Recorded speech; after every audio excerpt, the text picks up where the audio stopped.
Apoie este canal para que possamos manter nosso projeto de distribuir audiolivros de qualidade gratuitamente para todos. A sua ajuda é essencial para mantermos o nosso trabalho. Faça uma doação pelo Pix de qualquer valor pela chave telefônica na descrição abaixo, ou pelo link do QR Code na descrição do vídeo. Se preferir transferência bancária, confira as informações na descrição abaixo. Muito obrigado.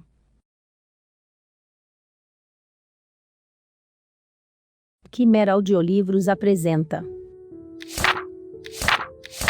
Revista Espírita, Jornal de Estudos Psicológicos, publicado sob a direção de Allan Kardec, 1858, junho, segunda parte. A Preguiça, dissertação moral ditada por São Luísa Senhorita Hermance Falques, 5 de maio de 1858. Um homem saiu muito cedo e foi à praça para contratar trabalhadores. Ora, ali viu 2 homens do povo que estavam sentados e de braços cruzados. Foi a um deles e o abordou, dizendo: "Que fazes aqui?" Ao que o mesmo respondeu: "Não tenho trabalho." O que procurava trabalhadores disse, então: "Pega a enxada e vai ao meu campo, na vertente da colina, onde sopra o vento sul, cortarás as urzes e revolverás o solo, até que venha a noite. A tarefa é rude, mas terás um bom salário." E o homem do povo colocou a enxada no ombro e agradeceu ao outro de coração. Ouvindo isso, o outro trabalhador levantou de seu lugar e aproximou-se, dizendo: "Senhor, deixai também que eu vá trabalhar em vosso campo." E tendo dito a ambos que o seguissem, marchou à frente para mostrar-lhes o caminho. Depois, quando chegaram à encosta da colina, dividiu o trabalho em 2, e se foi. Logo que partiu, o último dos trabalhadores contratados pôs fogo no mato da gleba, que lhe coube na partilha, e lavrou a terra com a enxada. O suor minava em sua fronte, sob o calor ardente do sol. Murmurando a princípio, o outro imitou, mas logo abandonou a tarefa. Fincando a enxada no chão, sentou-se ao lado, olhando o trabalho que seu companheiro fazia. Ora, no início da noite, o dono do campo veio examinar o trabalho que havia sido realizado. Chamando o trabalhador diligente, cumprimentou, dizendo: "Trabalhaste bem, eis o teu salário", e o despediu, após dar-lhe uma moeda de prata. O outro também se aproximou, reclamando o valor de seu salário, mas o dono lhe disse: "Mau trabalhador, meu pão não saciará a tua fome, porque deixaste inculta a parte do campo que te foi confiada. Não é justo que aquele que nada fez, seja recompensado como que trabalhou bem." E o despediu, sem dar-lhe nada. Eu vos digo que a força não foi dada ao homem, nem a inteligência ao seu espírito, para consumir os dias na ociosidade, mas para ser útil aos semelhantes. Ora, aquele cujas mãos estiverem desocupadas, e o espírito ocioso, será punido e deverá recomeçar sua tarefa. Em verdade vos digo, que sua vida será posta de lado, como uma coisa que a ninguém aproveita, quando o seu tempo se cumprir. Compreendei isso como uma comparação. Qual dentre vós, se tiverdes em vosso pomar uma árvore que não dê bons frutos, não dirá seu servo: "Cortai essa árvore e lançai-a no fogo, porque seus ramos são estéreis"? Ora, assim como tal árvore será cortada por causa de sua esterilidade, a vida do preguiçoso será posta no refúgio, por ter sido estéril em boas obras. Conversas familiares de além-túmulo. O Sr. Morrison, monomaníaco. No mês de março passado, um jornal inglês noticiava o seguinte sobre o Sr. Morrison, que acabava de morrer na Inglaterra, deixando uma fortuna de 100 milhões de francos. Segundo o jornal, nos últimos anos de sua vida ele era presa de singular monomania. Imaginava-se reduzido à extrema pobreza, e devia ganhar o pão de cada dia com um trabalho manual. Sua família e seus amigos haviam reconhecido a inutilidade de tentar fazê-lo mudar de ideia. Era pobre, não possuía um centavo, e devia trabalhar para viver. Essa sua convicção. Punham-lhe, pois, uma enxada nas mãos a cada manhã, e o mandavam trabalhar em seus jardins. Logo vinham procurá-lo, pois sua tarefa estava concluída, pagavam-lhe um salário modesto pelo trabalho, e ele ficava contente, seu espírito era apaziguado, e sua mania satisfeita. teria sido o mais infeliz dos homens, se o tivessem contrariado. 1. Peço a Deus Todo-Poderoso permitir ao espírito Morrison, que acaba de morrer na Inglaterra, deixando uma fortuna considerável, que se comunique conosco. Resposta: estou aqui. 2. Lembrai-vos do estado em que vos acháveis durante os 2 últimos anos de vossa existência corporal. Resposta: é sempre a mesma. 3. Após a morte, vosso espírito ficou ressentido da aberração de vossas faculdades durante a vida? Resposta: sim. São Luís completa resposta, dizendo espontaneamente: desprendido do corpo, por algum tempo o espírito sente a compressão dos seus laços. 4. Assim, uma vez morto, não recobrou vosso espírito imediatamente a plenitude de suas faculdades? Resposta: não. 5. Onde estais agora? Resposta: atrás de Hermance. 6. Sois feliz ou infeliz? Resposta: falta-me alguma coisa, não sei o que, procuro, sim, sofro. 7. Por que sofreis? Resposta: sofre pelo bem que não fez, São Luís. 8. De onde provinha essa mania de vos imaginar pobre com tão grande fortuna? Resposta: eu era. Verdadeiramente rico é aquele que não tem necessidades. 9. Qual a origem dessa ideia, de que era necessário trabalhar para viver? Resposta: eu era louco, e ainda o sou. 10. Essa loucura vinha de onde? Resposta: que importa? Eu havia escolhido essa expiação. 11. Qual era a origem de vossa fortuna? Resposta: que te importa? 12. Entretanto, a invenção que fizestes não tinha por fim o alívio da humanidade? Resposta: e enriquecer-me também. 13. Que uso fizestes da fortuna, quando desfrutáveis da plenitude da razão? Resposta: nenhum, creio que a gozava. 14. Por que vos teria Deus concedido fortuna, já que não devíeis empregá-la em benefício dos outros? Resposta: eu havia escolhido a prova. 15. O que desfruta de uma fortuna adquirida pelo trabalho, não é mais desculpável por se apegar a ela, do que aquele que nasceu na opulência e jamais conheceu a necessidade? Resposta: menos. São Luís acrescenta: aquele conhece a dor, mas não a alivia. 16. Lembrai-vos da existência, que precedeu a que acabais de deixar. Resposta: sim. 17. Que éreis, então? Resposta: um operário. 18. Dissestes que éreis infeliz, vedes um termo ao vosso sofrimento?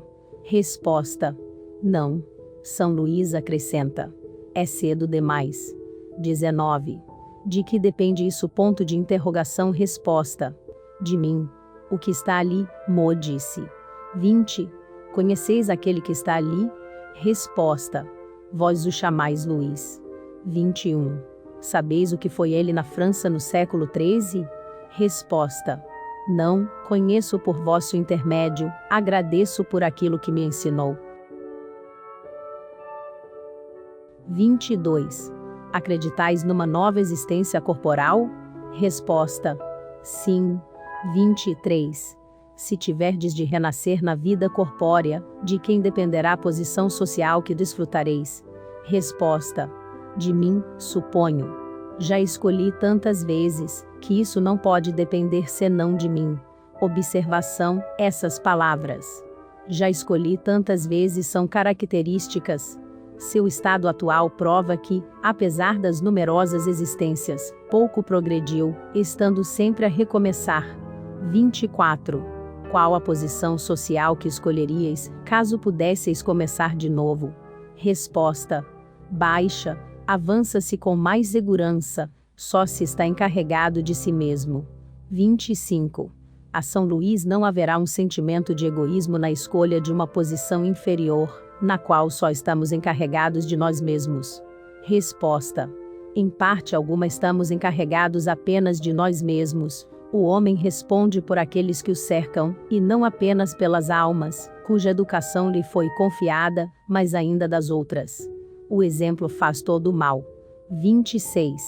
Amorisson, agradecemos por haverdes respondido às nossas perguntas, e rogamos a Deus vos dê forças, para que possais suportar novas provas.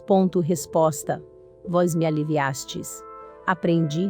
Observação: pelas respostas acima, se reconhece facilmente o estado moral desse espírito. São curtas e, quando não monossilábicas, têm algo de sombrio e de vago. Um louco melancólico não falaria de outro modo.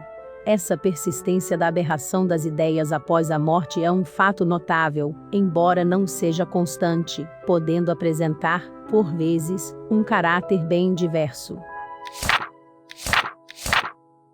Teremos oportunidade de citar vários exemplos, onde se estudam os diferentes gêneros de loucura.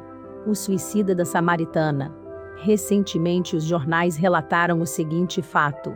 Ontem, 7 de abril de 1858, pelas 7 horas da noite, um homem de cerca de 50 anos, e decentemente trajado, apresentou-se no estabelecimento da Samaritana, em Paris, e mandou que lhe preparassem um banho.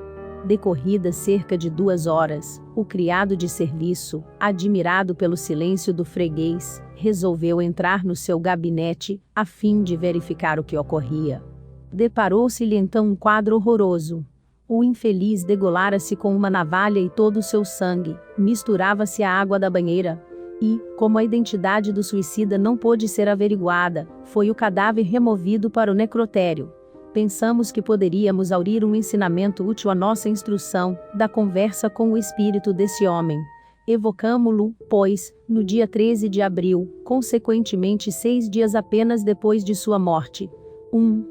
Rogo a Deus Todo-Poderoso permitir ao espírito do indivíduo, que se suicidou no dia 7 de abril de 1858, nos banhos da Samaritana, que se comunique conosco.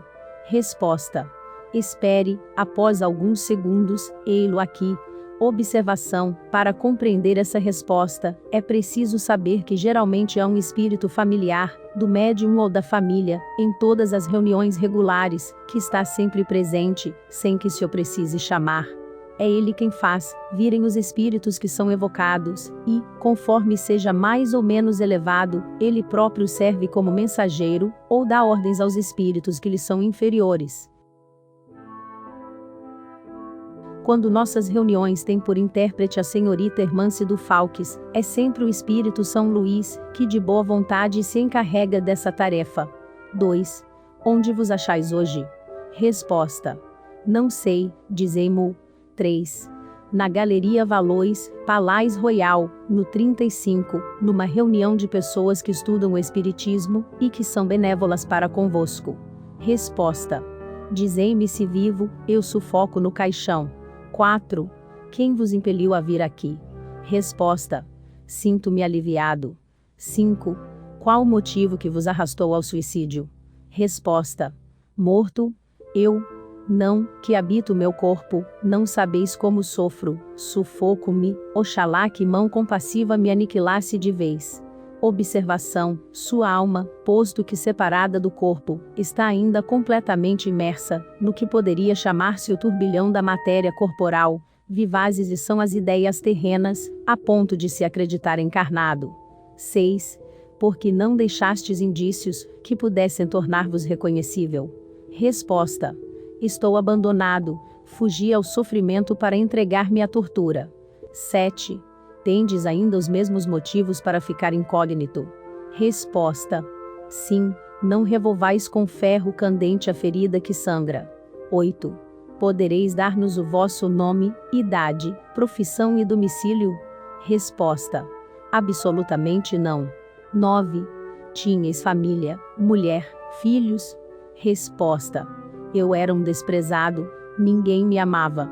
10. E que fizestes para ser assim repudiado?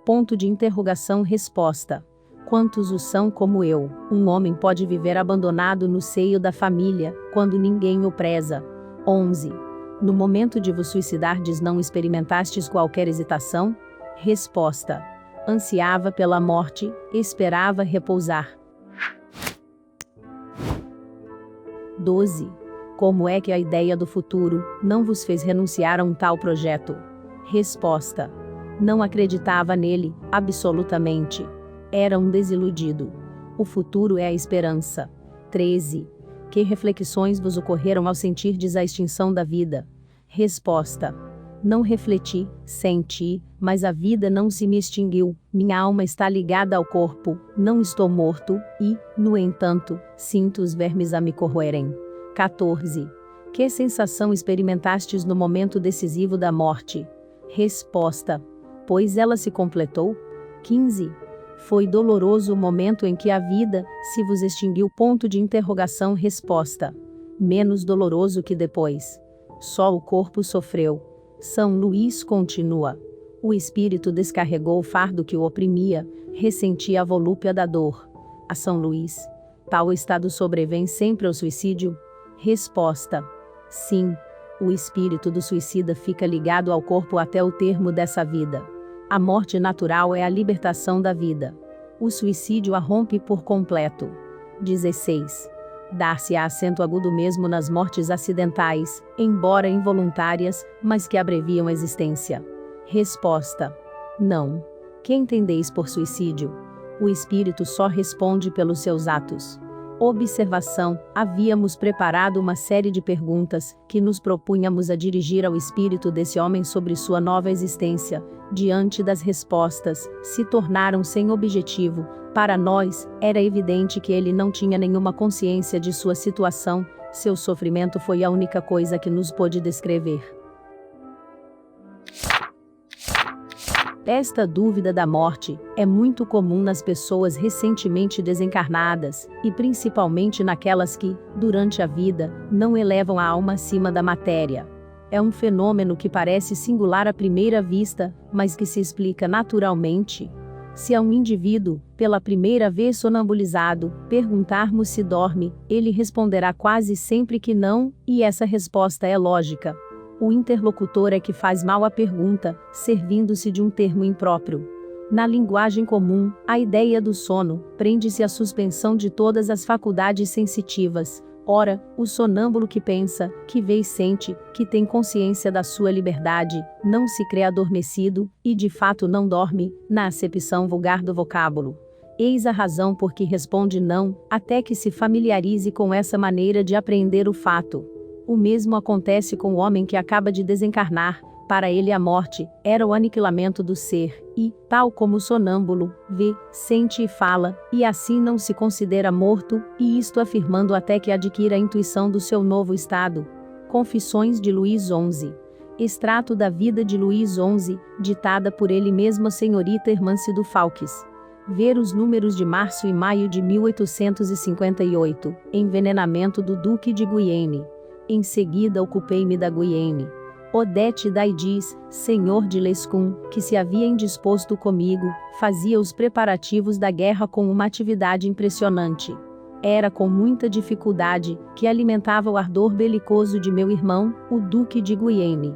Tinha de combater um adversário temível no espírito de meu irmão, a senhora de Thouars, amante de Carlos, Duque de Guienne. Essa mulher nada procurava, a não ser tirar vantagem do império, que exercia sobre o jovem duque, com vistas a dissuadi-lo da guerra, não ignorando que esse conflito tinha por fim o casamento do amante. Seus inimigos secretos tinham afetado louvar, em sua presença, a beleza e as brilhantes qualidades da noiva. Isso foi o bastante para convencê-la de que sua desgraça seria certa, se aquela princesa desposasse o Duque de Guienne. Certa da paixão de meu irmão, recorreu às lágrimas, às preces e a todas as extravagâncias de uma mulher perdida em semelhante situação. O frágil Carlos cedeu, dando conhecimento de suas novas resoluções a Lescun. Este logo preveniu o Duque da Bretanha e demais interessados. Eles se alarmaram e mandaram representações a meu irmão, cujo efeito só serviu para mergulhá-lo ainda mais em suas hesitações. Entretanto, a favorita conseguiu, não sem dificuldade, demovê-lo novamente da guerra e do casamento. Desde então, sua morte foi decidida por todos os príncipes. Temendo que meu irmão viesse atribuí-la a Lescun, cuja antipatia pela senhora de Thouars lhe era conhecida, resolveram conquistar Jean Faure du Versois, monge beneditino, confessor de meu irmão e abade de Saint-Jean d'Angely.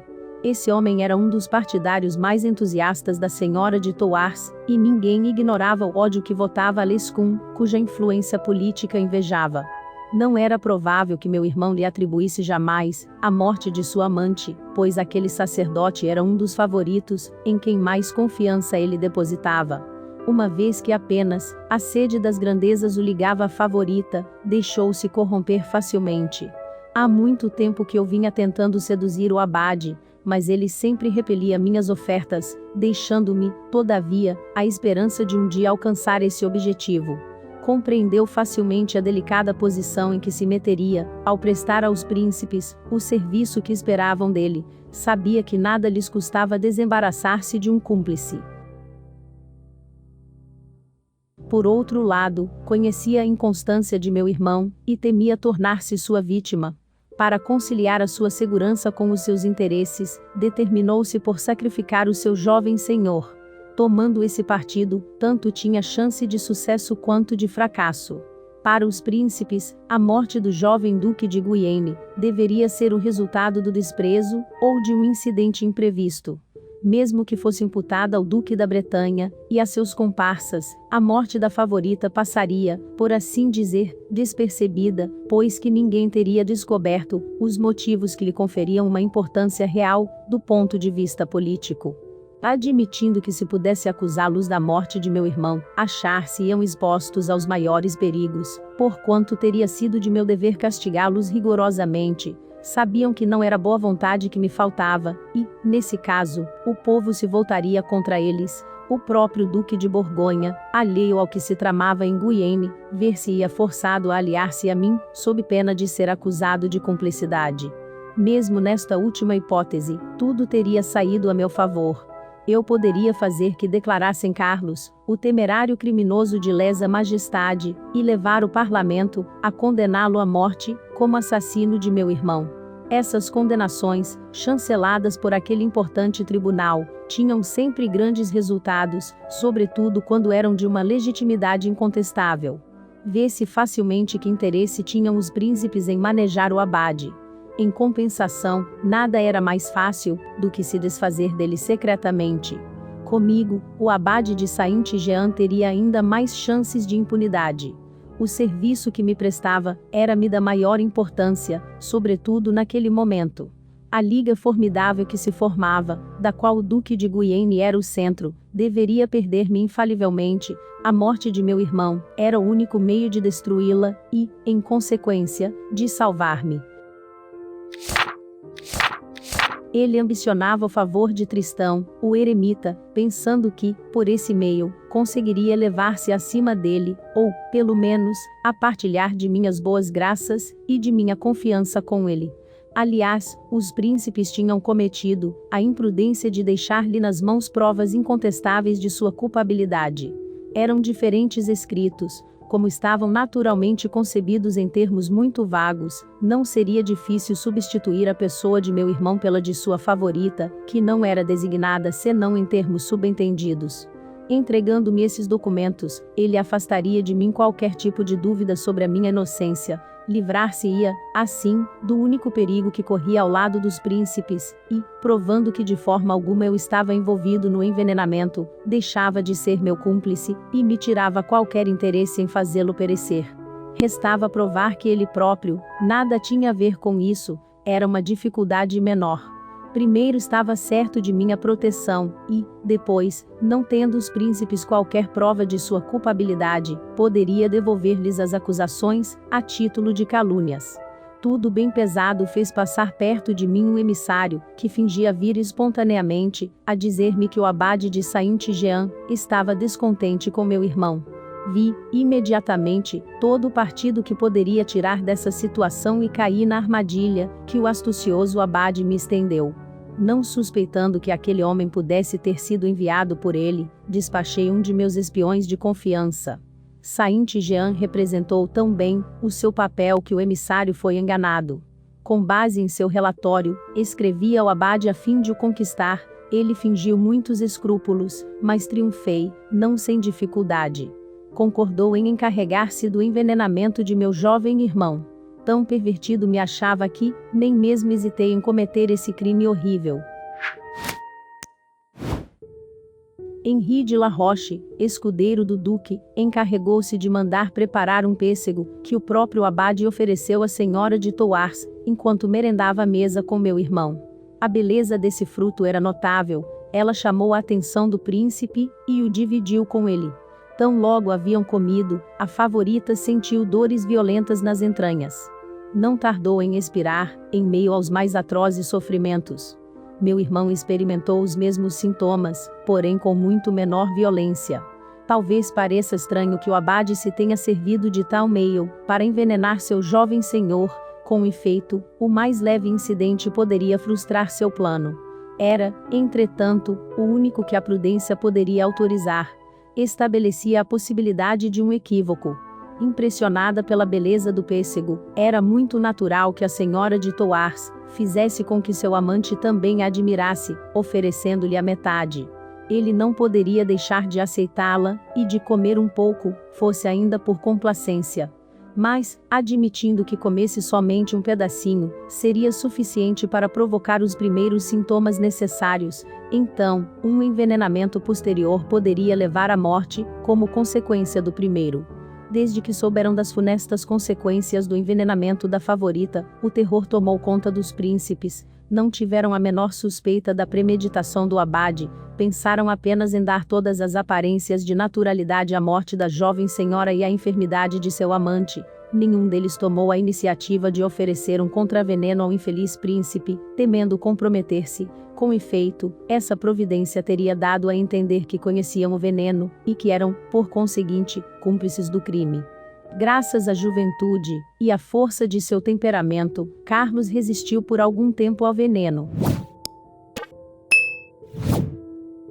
Seus sofrimentos físicos não fizeram outra coisa senão levá-lo com mais ardor aos seus antigos projetos. Temendo que a moléstia diminuísse o zelo de seus oficiais, quis que renovassem o juramento de fidelidade. Como exigisse que se comprometessem a servi-lo contra tudo, e contra todos, mesmo contra mim, alguns deles, temendo a morte que parecia próxima, recusaram-se a fazê-lo, e passaram para minha corte. Observação: em nosso número precedente, lemos os interessantes detalhes fornecidos por Luís XI sobre sua morte. O fato que acabamos de relatar não é menos notável, pelo duplo ponto de vista da história, e do fenômeno das manifestações. Aliás, não tínhamos dificuldade senão quanto à escolha. A vida desse rei, tal como foi ditada por ele mesmo é, sem contestação, a mais completa que temos, e, podemos mesmo dizer, é a mais imparcial. O estado de espírito de Luís XI permite-lhe hoje apreciar as coisas em seu justo valor. Podemos ver, pelos 3 fragmentos que citamos, como ele faz o seu próprio julgamento, explica sua política melhor que qualquer um de seus historiadores, não absolve sua conduta, e em sua morte, tão triste e tão vulgar para um monarca que fora todo-poderoso até algumas horas antes, vê um castigo antecipado. Como fato de manifestação, esse trabalho oferece um interesse todo particular. Prova que as comunicações espíritas podem nos esclarecer sobre a história, quando sabemos nos colocar em condições favoráveis. Fazemos votos porque a publicação da vida de Luís XI, da mesma forma que a não menos interessante de Carlos VIII, igualmente concluída, venha em breve fazer companhia de Joana d'Arc.